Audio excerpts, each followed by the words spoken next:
the previous series, you don't necessarily have to watch them to understand and to actually like this series. But I would suggest, so you can have a better understanding of what's going on, that you should at least watch Daredevil season two.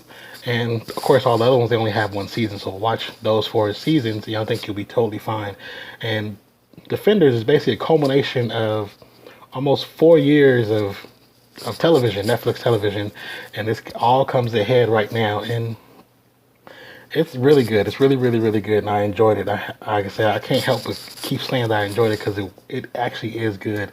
And I'm so surprised that from Iron Fist in his TV series to Iron Fist in the Defender series, the quality of acting was changed enough where you can not only like his character in this series, but you can enjoy his character in this series because in his personal first solo series, first debut series, the martial arts wasn't really that great. The choreography wasn't the best. The acting was so, and the story took so long to build up to what they wanted to build up to that you're kind of like not necessarily bored with it, but you couldn't enjoy it 100% like you did with the other series.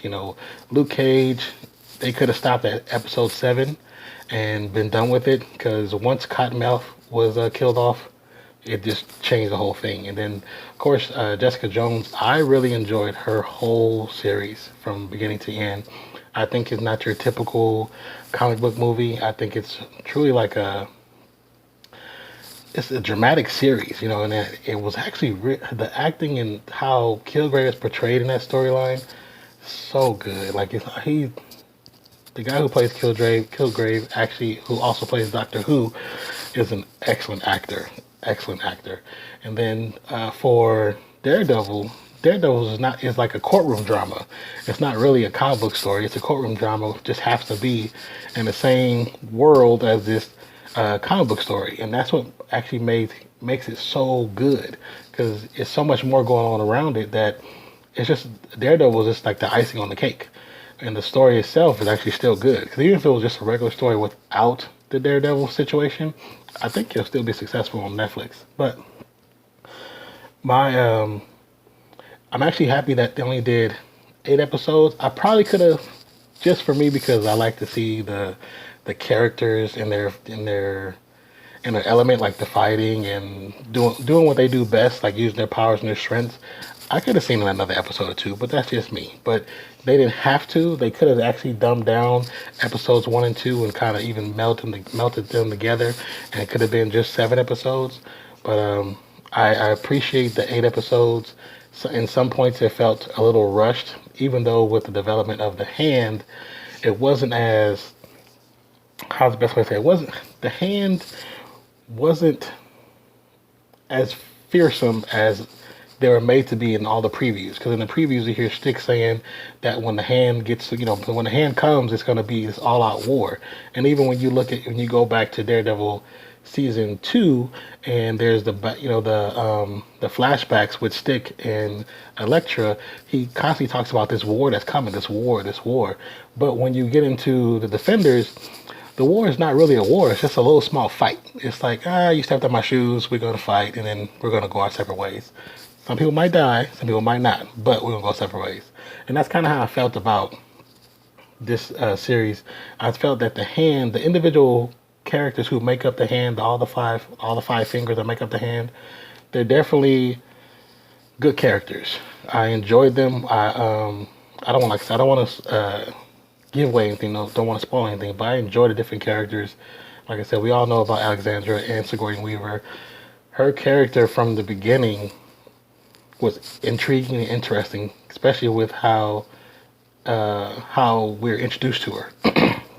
We're introduced to her in a kind of a weak state, and she's supposed to be this powerful, I don't want to say warlord, but a powerful crime boss. And so it was interesting for them to bring in that way because it almost made you want to feel for that person, and it gives you like a connection, something to connect to, and that's actually was really smart on the writer's perspective because you really wanted to see more and understand more of why she was doing what she's doing.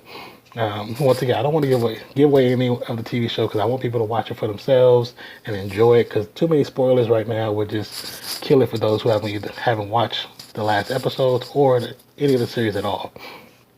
For the series, the standout characters, I'm gonna say two for sure, but definitely Finn Jones. His rendition in this series as Danny Rand, aka the Iron Fist, was really good. He stepped it up from the previous series because I mean, Corey's coming in this series, and if you've seen the Iron Fist series, you were kind of like, well, we know we got three good superheroes. Hopefully, we have one more. But in this series, the writing of the series was more focused towards um, Danny Rand and Matthew Murdock, but his character and his acting made him stand out a lot more than what he did in his own series, and I think that was really good. And the second one I have to say was Elektra. This Elektra, when she comes into season 2 of Daredevil, she's like a great addition, but in here it's like it almost felt like it could have been the beginning of her series, her own series, and everything that's happening is just part of her story. And so I think those two characters were the standouts more than anything. Jessica Jones was a great comedic relief in the series. And then, of course, like always, Luke Cage's character, Mike Coulter, he is definitely the moral compass, and he's just there to do his best and save people. Like, he doesn't want to hurt people. He doesn't want to kill nobody. He doesn't want to, do anything that's not necessary that's going to harm anyone that's innocent and destroy what the idea of the common good is for. So, as far as that, like I said, Danny Rand and Elektra are the standout characters for the whole series.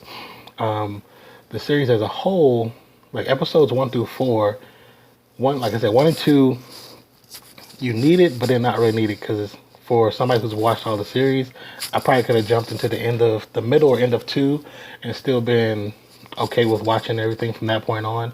But for people who have never seen the series or kind of watch bits and pieces of all the previous series and not the full seasons outright, 1 and 2 helps them out, helps them get caught up really quick.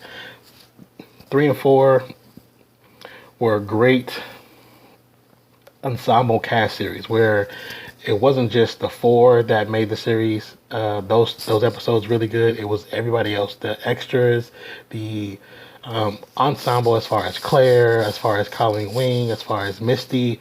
They also added so much to this series, and they gave the main 4 characters such a strong secondary backup unit that they couldn't go wrong. They couldn't go wrong. For the Hand itself, the one thing I wish they could have done more is, like I said in the beginning, the emphasis on this war. It should have been a lot more to it. It should have been. You wanted to be more menacing, more scary, more. It needed to be something else because this war that Stick kept talking about in all the previews, there wasn't really a war. It was a couple of really cool fights, a great hallway scene in episode 3, a great come to Jesus Avenger fight scene in episode 4. The last latter episodes had some really great fight scenes, but there was no actual war. For them to have been around for as long as they've been around, you would have thought they would have been even more prepared for what was coming, being that we all know that the Avengers and the Defenders exist in the same realm. And everyone knows that. So the incident that they always refer to is the attack from the Chitauri invasion that takes place in 2012, I believe. And so with that being said, like they should have been well prepared to come up against any superhero characters because it's not like they didn't exist and these are the first 4 that ever existed. These are not the first 4. There's many, many, many more because there's a whole Sokovia Accords now where there's thousands of superheroes that are good and bad. So, and I think they should have been way more prepared than what they actually were. So that's one thing I did not like about the series as far as the Hand. I'm glad that the build up from all the series, it made it seem like it's going to be much bigger than what it was. The series itself showed that yeah, they were terrifying, but only really terrifying to the families of the superheroes, because the superheroes themselves can handle themselves. But the regular everyday humans, the regular like Foggy and Karen, they couldn't take care of themselves. Trish, they can't. I mean, Trish probably can, because Trish, by definition, is going to be a superhero. I'm assuming in the next Jessica Jones, because in the comic book she is a vigilante. So, um, but as far as the hand, that's pretty much my overall feel of that. I think the hand should have been. It should have been. They were like at a 3. They should have been at a 10. You know, if they could have got to a 10, then it'd been perfect, and then it will build up where the ending of the series would have been that great, icing on the cake that everybody wants to get when you watch a good TV series. Because, like I said, the season is actually really good. It's just the climax wasn't as great as it could have been. So, as far as the series, good series.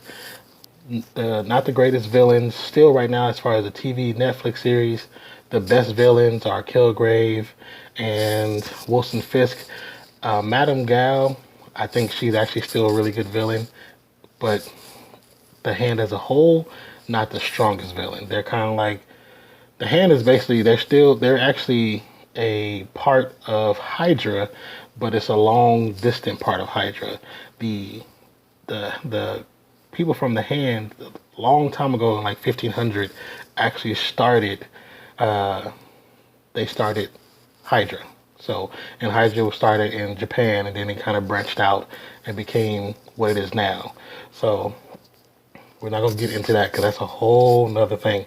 Anyways, for the overall review, I would give, if I had to give it a letter grade, I would give it a B plus, because I think I like the characters. I like even the main villains, the Hand. That I like the characters that actually were in the storyline. The threat wasn't really a threat like it should have been. The story was good. It definitely gave us something to look forward to in all different series. Because in every series is going to be something that pretty much comes from this series, where it's going to be like, okay, well, what do we do next? What is this person going to do next? How is this going to progress? How is he going to do this? How is she going to do this? What's going to happen to this? Like, where is he at?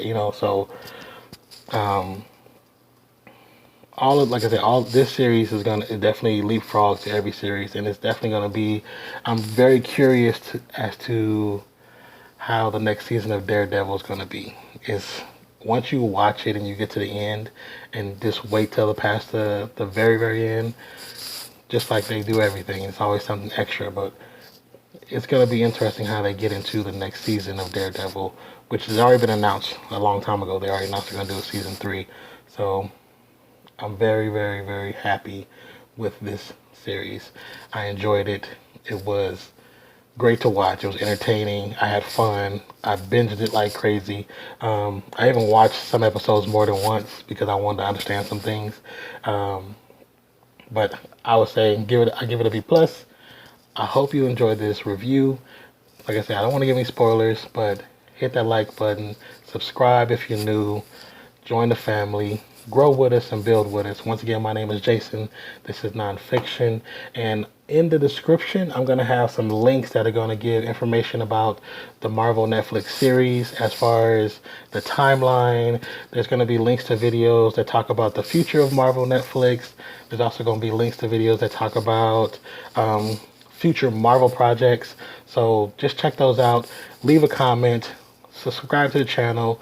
Like if you like the video. Once again, my name is Jason. This is NonPfixion, and I hope you had a good time and you enjoyed what you saw. Check you guys out later. Peace.